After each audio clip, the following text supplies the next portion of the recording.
The latest Texas polls, it's February 25th, 2026, and these are your headlines. With early voting already underway ahead of Tuesday's primary election, a new University of Texas/Texas Politics Project poll suggests several of the state's big races could be headed towards runoffs. On the Republican side, of course, the Attorney General contest has tightened into what looks like a near tie. Congressman Chip Roy is leading with 40% support among likely GOP voters, while State Senator Mays Middleton follows closely at 38%, both of them in the margin of error there. But with neither near a majority, the race appears likely to extend beyond March. The Republican U.S. Senate primary also remains highly competitive. Attorney General Ken Paxton with 36%, John Cornyn at 34%, and Congressman Wesley Hunt at 26%. Another contest that's likely going to head into overtime. By contrast, the governor's race, little drama there. Governor Greg Abbott's dominating his primary field with 91% in this poll. Lieutenant Governor Dan Patrick holds a similarly commanding lead. Over on the Democrat side of things, though, State Representative Gina Hinojosa leads the gubernatorial primary field by a wide margin. And in that Democrat Senate race that's getting so much attention, Congresswoman Jasmine Crockett is leading State Representative James Tallarico, while Joe Jaworski holds the advantage in the Attorney General primary. Early voting is underway now, with Election Day set for March 3rd. By a 3-2 vote yesterday, Hood County commissioners again rejected a proposed moratorium on new data centers, despite continued pressure from residents concerned about water use, environmental impacts, and economic risks.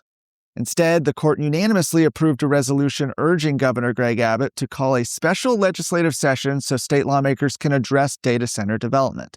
Officials say counties may lack clear authority to impose moratoriums, though some commissioners argued the law remains unsettled. The vote came before a packed courtroom where citizens again voiced concerns about those large-scale projects already seeking approval in the county.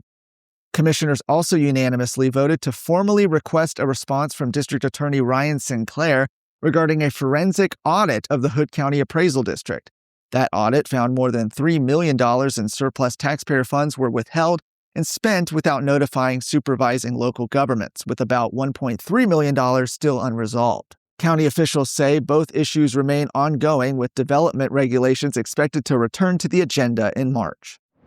Are you worried about your kid's future? You should be. I'm Charles Blaine with Texas Tomorrow. This is a show where we're going to talk about the issues and the people that are pushing the policies that concern your family, your home, and your kids. Catch Texas Tomorrow every Thursday.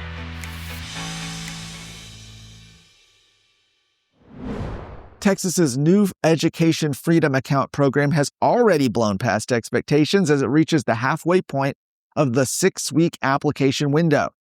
So far, more than 130,000 students have applied. It's according to the Texas Comptroller's Office, well above the roughly 100,000 students lawmakers expected the program could serve in its first year. More than 2,000 schools have also signed up to participate. Applications open February 4th and run through March 17th. The program allows eligible families to receive state funds beginning next school year to cover private school tuition, homeschooling expenses, or other approved educational services. Lawmakers set aside $1 billion for the first year, meaning demand is already on track to exceed available funding. If applications outpace capacity, the state will use a lottery system that will prioritize students with disabilities and those from lower and middle income households. With 3 weeks still remaining to apply, the early surge is already fueling discussion about whether lawmakers will expand the program when they meet next year.